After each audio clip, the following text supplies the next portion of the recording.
सम्मानित बृजमोहन अग्रवाल जी से परिचित हैं। छत्तीसगढ़ शासन में आप मंत्री हैं और लोक निर्माण विभाग, पर्यटन, संस्कृति और ऐसे अनेक छत्तीसगढ़ के महत्वपूर्ण दायित्वों का आप प्रशासन में निर्वहन कर रहे हैं और रायपुर शहर से लगातार आपका प्रतिनिधित्व है। हम सब के चहेते हैं छत्तीसगढ़ में ऐसा सबका दुलारा और हम सब के मार्गदर्शन करने वाले। छत्तीसगढ़ में नहीं अपितु मध्य प्रदेश में पटवारी के सरकार में भी आप मंत्री रहे। बहुत ही जुझारू व्यक्तित्व। आपके जीवन परिचय में यदि कहें कि आप राजनीति छात्र जीवन से आपने राजनीति की शुरुआत की और अभी लगातार आपका मुकाम, ऐसा कहें कि लगातार छत्तीसगढ़ को आपका नेतृत्व मिल रहा है और आज हम सबके बीच में केवल अल्पसंख्यक मोर्चा के इस प्रशिक्षण में ही नहीं, अभी तो जितने भी प्रदेश में प्रशिक्षण वर्ग हो रहे हैं सब में आपका मार्गदर्शन हम सबको मिलने को मिलता है। आपका स्नेह,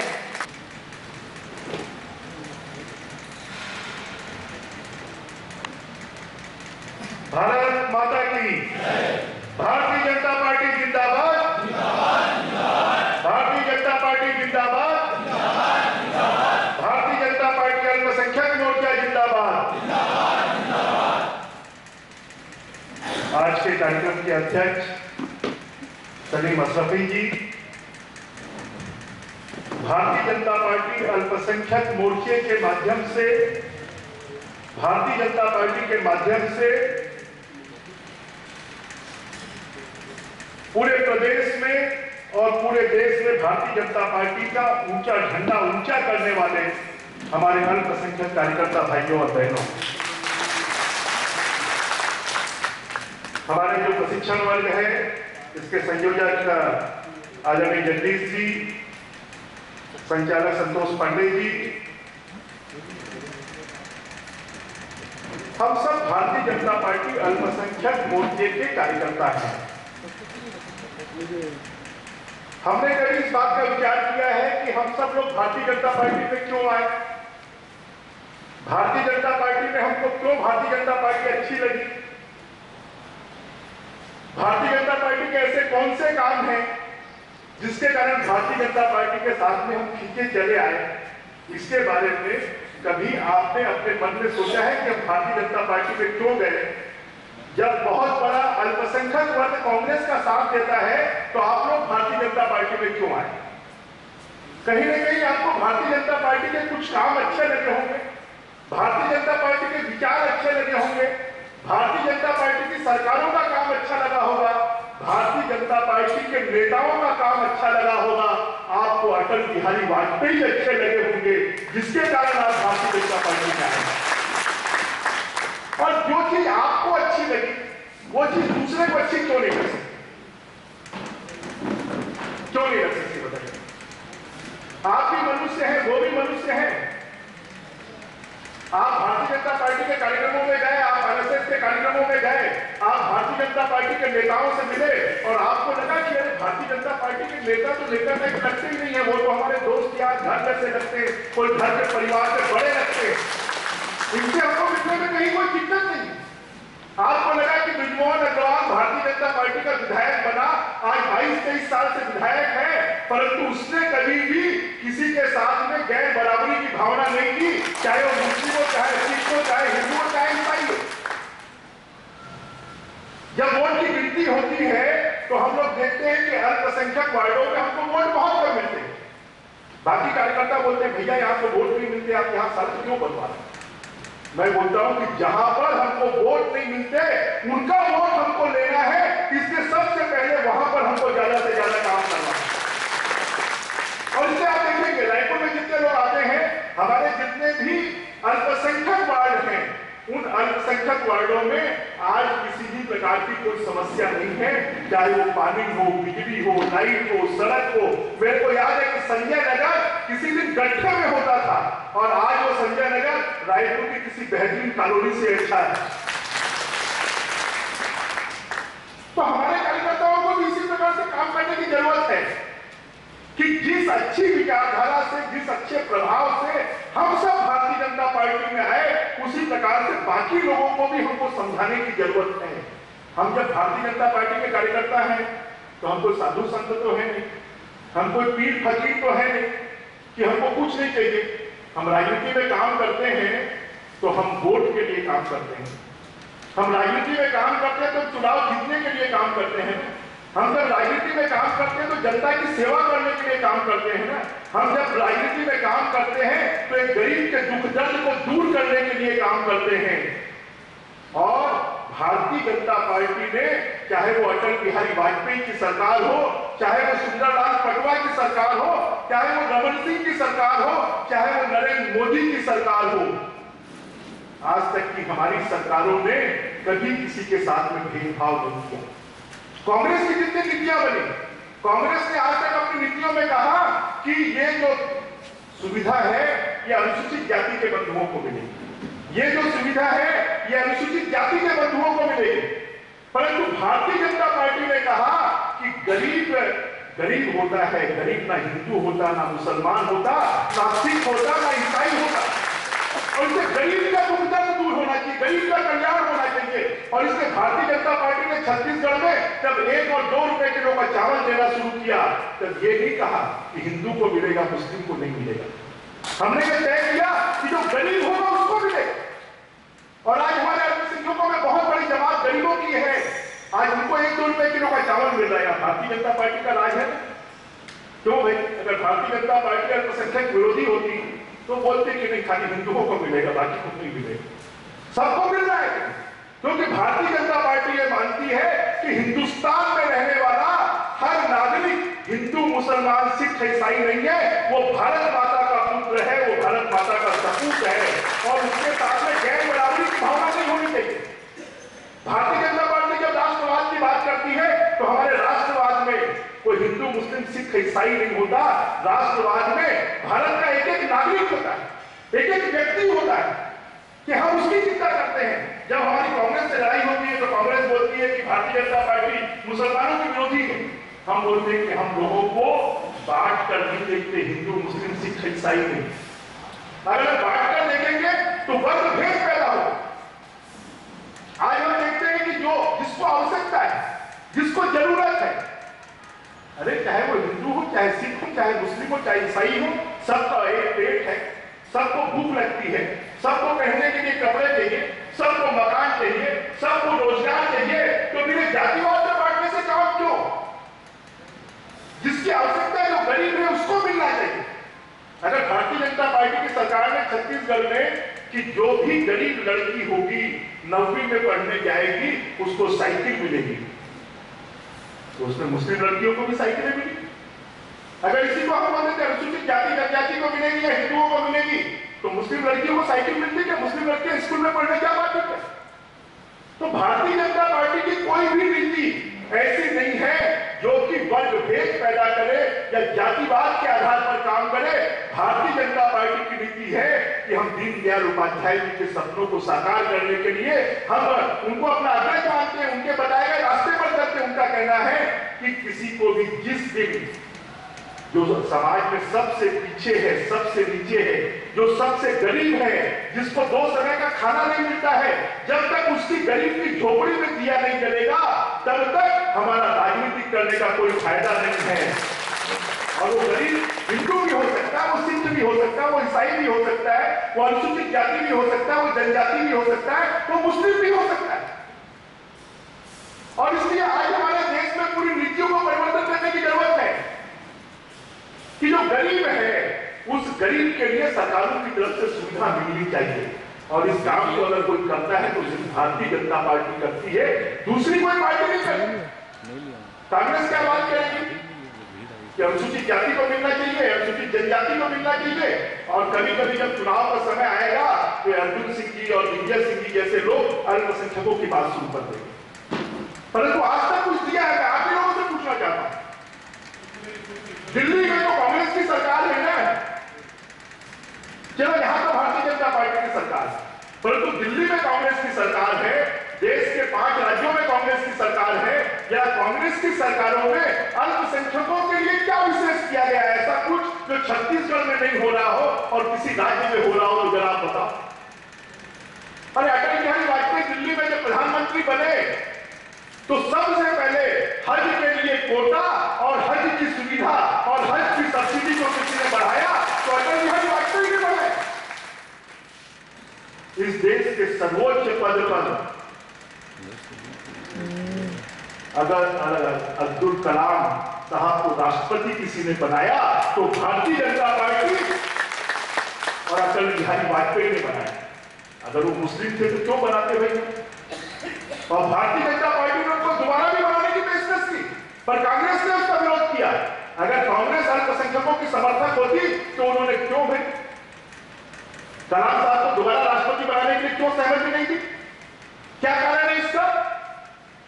आपको याद होगा कि जब भारतीय जनता पार्टी का गठन हुआ 1980 में, तब उसमें कार्यक्रम की अध्यक्षता करने के लिए अब्दुल करीम छागला साहब आए थे और उन्होंने इस बात को कहा था कि इस देश को अगर वैभव के शिखर पर कोई पहुंचा सकता है, इस देश से गैर बराबरी दूर कर सकता है, इस देश से अगर सामाजिक जो बटाव है उसको अगर कोई दूर कर सकता है तो सिर्फ भारतीय जनता पार्टी है। भविष्य की कोई पार्टी है तो भारतीय जनता पार्टी।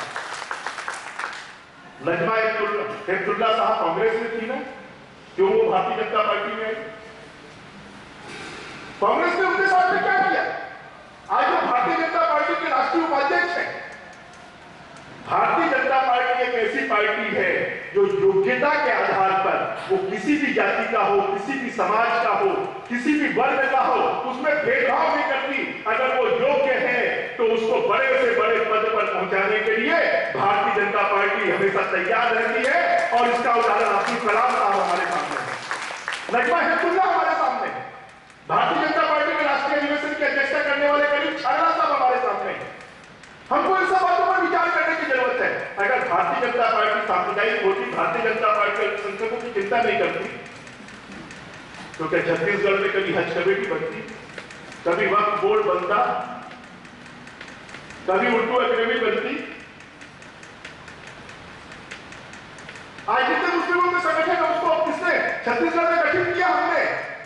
कांग्रेस के जमाने में 1 या 2 समितियां गठित हो जाती थी, पूरे संगठन गठित नहीं होते। और इसलिए अल्पसंख्यक मोर्चे की चुनाव में क्या भूमिका हो सकती है, ये एक महत्वपूर्ण सवाल है। ये प्रश्न भी है और ये उत्तर भी है आप लोगों का कि अल्पसंख्यक हमारे मोर्चे की चुनाव में महत्वपूर्ण भूमिका है और उसको आपको निर्वहन करना है। जिस दिन अल्पसंख्यकों को हमने पूरी तरह भारतीय जनता पार्टी के साथ में जोड़ दिया, उस दिन दिल्ली के लाल किले पर भारतीय जनता पार्टी का प्रधानमंत्री फिर से झंडा लहराएगा। और ये हो सकता है, ये परिवर्तन आ रहा है, बदलाव आ रहा है।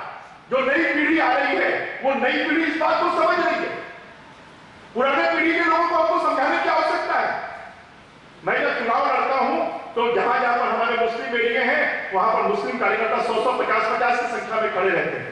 अगर रायपुर में यह हो सकता है तो हमारे छत्तीसगढ़ के अन्य विधानसभा लोकसभा क्षेत्रों में क्यों नहीं हो सकता? हो सकता है कि नहीं हो सकता? तो फिर आप लोग करोगे कि नहीं करोगे? इसके लिए पर ऐसा नहीं, हमने हाथ में झंडा पकड़ लिया, भारतीय जनता पार्टी जिंदाबाद बोल दी, ब्रिजमोहन भैया जिंदाबाद बोल दिया, अमर अग्रवाल जिंदाबाद बोल दिया, रमन सिंह जिंदाबाद बोल दिया। इससे काम नहीं चलने वाला है। इसके लिए आपको घर घर के दरवाजे पर जाना पड़ेगा, लोगों के पास जाकर बैठना पड़ेगा, लोगों को जाकर समझाना पड़ेगा कि अगर हमारे भविष्य को कोई बदल सकता है, हमारी किस्मत में कोई खुशहाली ला सकता है, अगर हमारे जीवन को कोई अच्छा बना सकता है तो कोई दूसरा नहीं बना सकता। आजादी के 60 साल से ज्यादा हो गए, हमारे साथ कांग्रेस ने खिलवाड़ किया है। सिर्फ भारतीय जनता पार्टी है जो सबको आदमी मानती है, मनुष्य मानती है, किसी को अल्पसंख्यक, किसी को बहुसंख्यक नहीं मानती। चलिए बोलते हैं कि भारतीय जनता पार्टी हिंदुओं की पार्टी है। हाँ, हिंदुओं की पार्टी है। आप लोग जाते हो जब दूसरे देशों में, तब आपको क्या कहा जाता है? ये हिंदू मुसलमान नहीं कहा जाता है?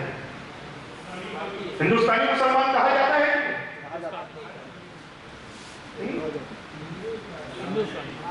कहा जाता है कि नहीं? हिंदुस्तानी मुसलमान है, हिंदू मुसलमान है। क्यों कहा जाता है? हिंदुस्तान का एक कल्चर है। आज पाकिस्तान में मुस्लिमों में आपस में कितनी लड़ाई होती है, कितना झगड़ा होता है, कोई भाईचारा है? आज हिंदुस्तान में तो अलग अलग लोगों में भाईचारा है। इसका कारण क्या है? ये हिंदू एक संस्कृति है, जिस संस्कृति में सब लोगों को समाहित किया जाता है कि सबको छूट है कि वो अपनी अपनी पूजा पद्धति अपने धर्म का पालन करे, अपने अपने नियम कायदे को पालन करे। अगर हमारा मुस्लिम भाई है तो 8 समय का रोजा रखे, उसके लिए कोई नहीं। अगर हमारा वो आजाद है, उसके लिए कोई रोक नहीं है। अगर हमारा क्रिश्चियन भाई है तो चर्च में जाकर प्रेयर करे, उसके लिए कोई रोक नहीं है। हिंदू है तो मंदिर में जाकर घंटी बजाए, भगवान की पूजा करे। ये एकमात्र हिंदुस्तान है जहां पर सबको बराबरी का दर्जा दिया गया है, किसी के साथ में कोई भेदभाव नहीं है। हिंदू संस्कृति है। धर्म तो वो होता है कि जिसको हम धारण करते हैं, जिसके माध्यम से लोगों के दुख दर्द को दूर किया जा सकता है। हमारे हाथ का धर्म क्या है? काम करना, खाना खाना, ये हमारे हाथ का धर्म है। तो ये हिंदू के हाथ का धर्म अलग होगा और मुस्लिम के हाथ का धर्म अलग होगा। पैर का धर्म क्या है? चलना, खड़े होना। मैं भी पैर के बल पर खड़ा हूं, तो हिंदू के पैर का धर्म अलग होगा, मुस्लिम के पैर का धर्म अलग होगा। क्या धर्म की आज तक गलत व्याख्या की है, और धर्म की गलत व्याख्या कर धर्म का मतलब यह है, अगर आप मुस्लिम हो तो आप कुरान के नियमों का पालन करो, आप मोहम्मद पैगंबर की पूजा करो, आप अल्लाह ताला से दुआ करो, इससे कोई रोक नहीं है, ये आपका धर्म है। हिंदू है तो मंदिर में जाके पूजा करे, अपने जो साधु संत हैं उनके प्रवचन सुने।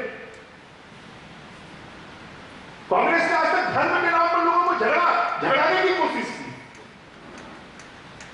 हिंदू एक संस्कृति है, और ये जो संस्कृति है, ये संस्कृति में किसी के लिए कोई अलगाव नहीं है।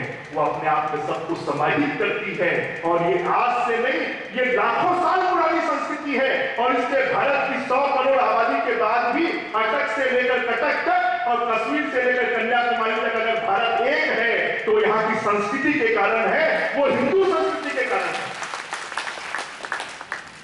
हिंदू संस्कृति में मौला फकीर भी हुए, उनको भी मानते हैं। आज मैं भी बाजार पर जाता हूं, आज मैं भी दरगाह पर जाता हूं, उसमें क्या दिक्कत है?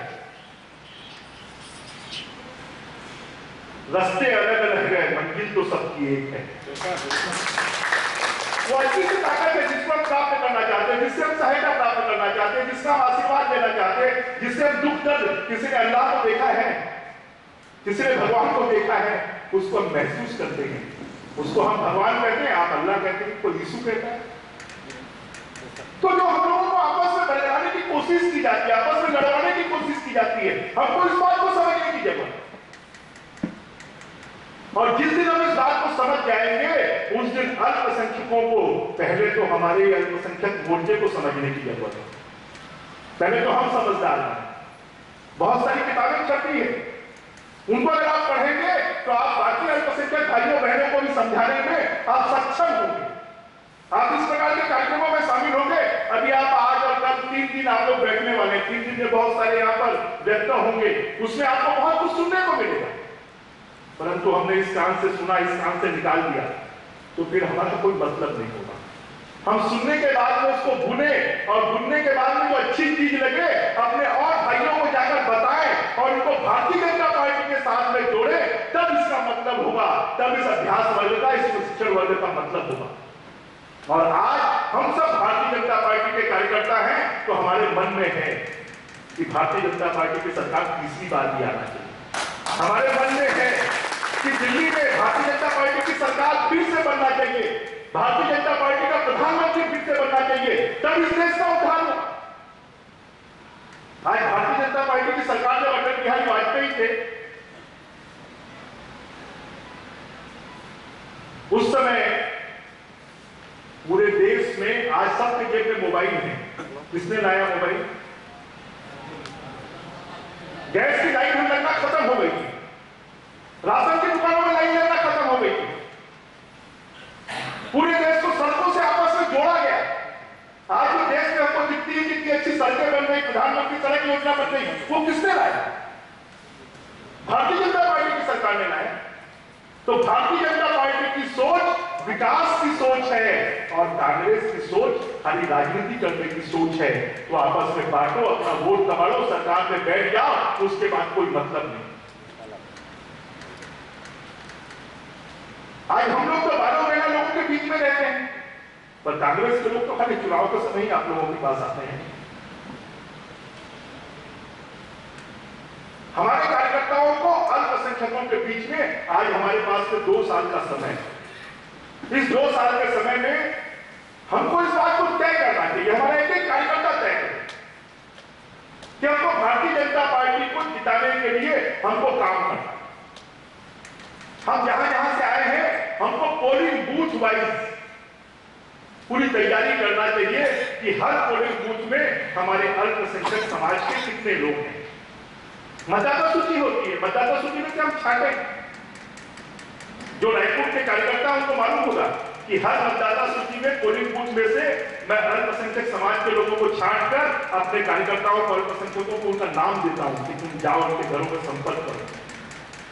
हमको उनको छांटने की जरूरत है, उनके घर में जाकर हमको फिर संपर्क करने की जरूरत है, संपर्क करके फिर उनको हमको मतदान स्थल तक लाने की जरूरत है। पोलिंग बूथ पर हमारे अल्पसंख्यक मोर्चे के कार्यकर्ता खड़े रहे, जो वहां पर वोट डालने जाने वाले हमारे अल्पसंख्यक समाज के लोग, उन लोगों को हम समझाने की कोशिश करें और समझाकर हम भारतीय जनता पार्टी के पक्ष में अल्पसंख्यक समाज के वोटों को गिरवाएं। हमारे अल्पसंख्यक मोर्चे की सार्थकता तभी होगी जब वो अल्पसंख्यकों को भारतीय जनता पार्टी के साथ में ज्यादा से ज्यादा संख्या में जोड़ेगा। और वो कैसे जोड़ पाएगा?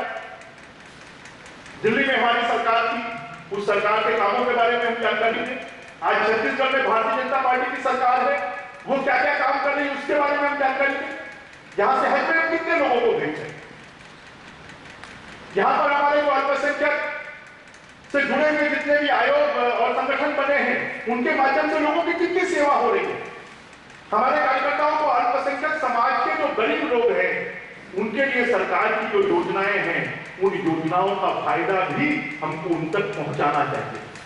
क्योंकि जब किसी भी व्यक्ति को, गरीब को व्यक्तिगत लाभ होगा तब वो आपके साथ अपने आप जुड़ेगा। अगर कोई गरीब है, बुजुर्ग है, उसको निराश्रित पेंशन मिलना है, अगर आप उसका जाकर फॉर्म भरवा देंगे, उसको निराश्रित पेंशन दिलवा देंगे तो आपका जिंदगी भर आबादी हो जाएगा। अगर वो गरीब है, उसके परिवार में किसी कमाने वाले की मृत्यु हो गई तो उसको 10,000 रुपए परिवार सहायता पेंशन मिलता है, वो अगर हम उसको दिलवा देंगे तो उनके घर वाले जिंदगी भर आपके आभारी हो जाएंगे। अगर कोई विकलांग है, कोई विधवा है, उसको पेंशन मिलती है, वो पेंशन हम दिलवा देंगे। कोई गरीब है, अभी गरीबी रेखा का सर्वे का काम प्रारंभ हो रहा है, आपको लगता है कि गरीब है, इसको 1 और 2 रुपए किलो का चावल मिलना चाहिए, तो उस गरीबी रेखा की लिस्ट में हमको उसका नाम जुड़वाना चाहिए। सर, गरीबों की लड़की की अगर शादी है तो शादी के लिए सरकार पहले 5,000 रुपए देती थी, अब 10,000 रुपए सरकार देती। अगर किसी गरीब की लड़की की शादी है, गरीबी रेखा में उसका नाम है, तो उसको 10,000 रुपए की सहायता हमको अनुसूचित जाति जनजाति विभाग से उसको दिलवाना चाहिए। कोई गरीब है, उसको सिलाई मशीन दिलवाने की जरूरत है, तो हम महिला बाल विकास विभाग पंचायत से जाकर उसको हम सिलाई मशीन दिलवाएं। अगर कोई विकलांग है, उसको ट्राइसिकल दिलवाना है तो हम उसको ट्राइसिकल दिलवाएं। सरकार की योजनाएं हैं, हमको अपने पास से कुछ नहीं करना, अपने घर से भी नहीं देना है, हमको खाली मेहनत करना है। हमको खाली थोड़े अपने पैर चला के, अपने मुंह को चला के, अपने हाथ को चला के लोगों के पास जाना है, उसकी जानकारी लेकर और संबंधित विभाग के अधिकारी से मिलकर वो सुविधा उनको उपलब्ध करवाना है। और जब ये लोगों को हम सुविधा उपलब्ध करवाएंगे और जब उनको हम बताएंगे कि ये सुविधा कमल फूल की पार्टी भारतीय जनता पार्टी की सरकार के द्वारा दी जा रही है, तो उसके बाद क्या वो हमारे साथ नहीं जुड़ेंगे?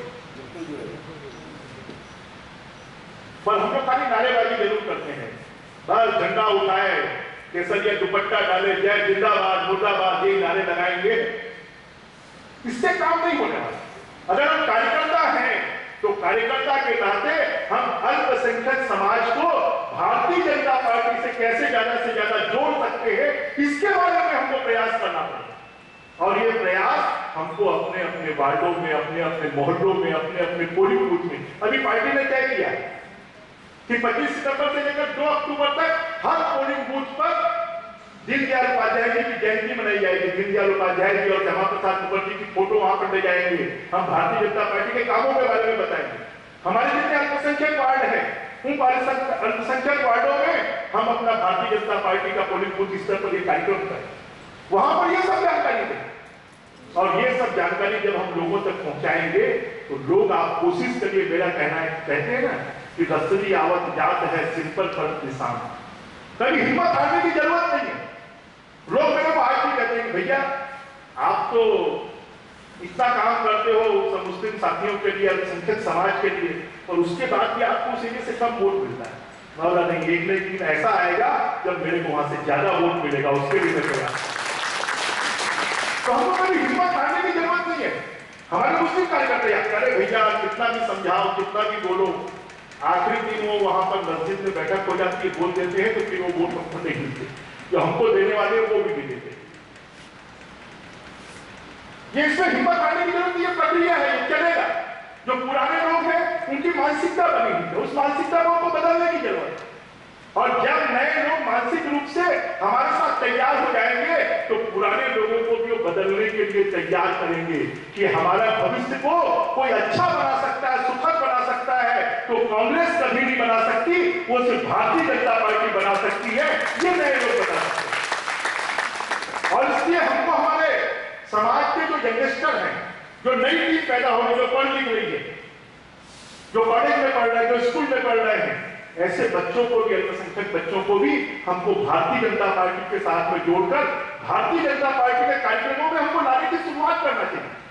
जब भारतीय जनता पार्टी का कोई भी कार्यक्रम होता है तो हम लोग अपना अच्छा कुर्ता पजामा पहन के आ जाते हैं, पर हमारी ये कोशिश हो कि जब हम भारतीय जनता पार्टी के कार्यक्रम में जाएं तो जो हमारे अल्पसंख्यक समाज के लोग भले भारतीय जनता पार्टी के सदस्य नहीं है, भले वोटर नहीं है, पर उनको भी हम अपने कार्यक्रमों में ले जाएंगे। जब वो कार्यक्रमों में जाएंगे तब उनको समझ में आएगा कि भारतीय जनता पार्टी और दूसरी पार्टियों में क्या अंतर है। आज भारतीय जनता पार्टी का नेता भी कार्यकर्ताओं के साथ में बैठकर बात करता है, कार्यकर्ताओं के साथ में बैठकर चाय पीता है, कार्यकर्ताओं के साथ में बैठकर नाश्ता करता है, कार्यकर्ताओं के साथ में बैठकर भोजन करता है। हमको इस बात को धीरे धीरे, जब अल्पसंख्यक समाज को, अल्पसंख्यक मोर्चे के हम कार्यकर्ता हैं और अल्पसंख्यक समाज को हमको जोड़ना है भारतीय जनता पार्टी के साथ में, तो आपको भी अपने नए नए तरीके की कैसे जोड़ने के लिए हमको और क्या करना पड़ेगा। अब जैसे अभी थोड़े दिन पहले रोजा चल रहा था, उस समय शाम के समय पर रोजा तोड़ने के कार्यक्रम होते। हमारे भारतीय जनता पार्टी के नेताओं को बुलाओ, उनको साथ में बैठाओ, बात करवाओ, लोगों से जुड़ाव हो। हमको जितने भी मुस्लिम समाज के कार्यक्रम होते हैं, ईद मिलन का कार्यक्रम हो, उसको कार्यक्रम को हम आयोजित कर भारतीय जनता पार्टी के नेताओं को बुलाएं। हमको ज्यादा से ज्यादा समाज के बीच में भारतीय जनता पार्टी के कार्यकर्ताओं को ले जाना और भारतीय जनता पार्टी के कार्यक्रमों में ज्यादा से ज्यादा अल्पसंख्यक समाज के लोगों को शामिल करवाना।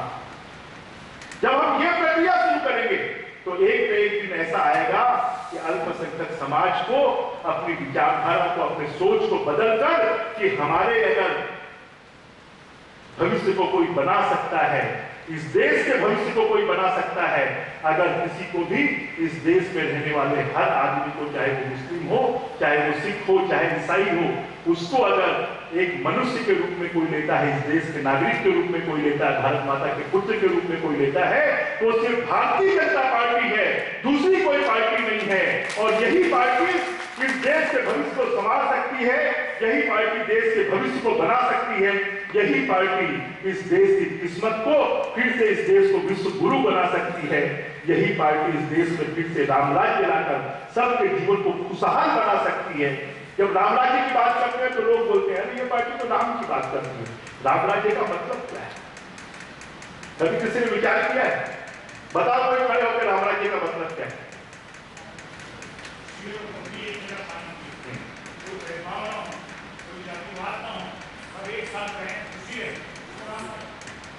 चलिए, और किसी को कुछ मन में हो तो बताओ।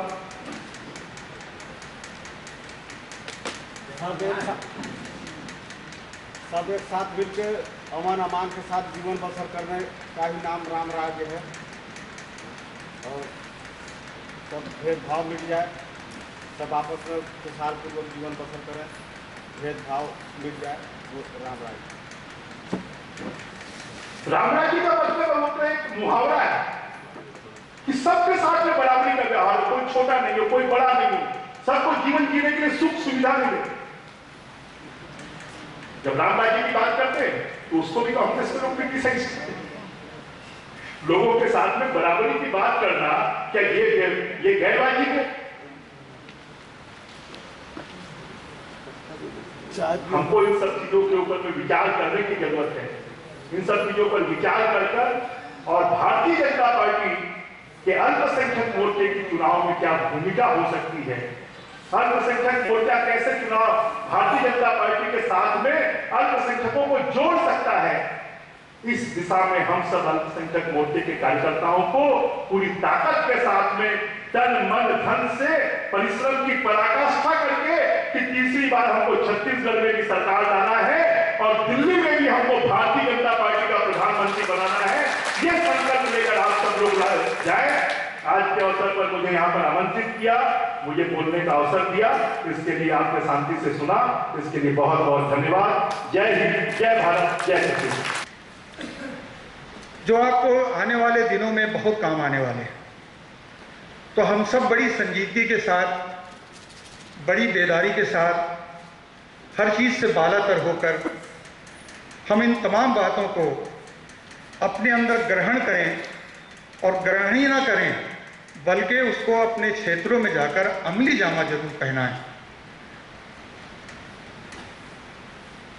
अभी हमारे सम्मानीय मंत्री जी ने आपको बहुत सारी योजनाओं के बारे में बताया।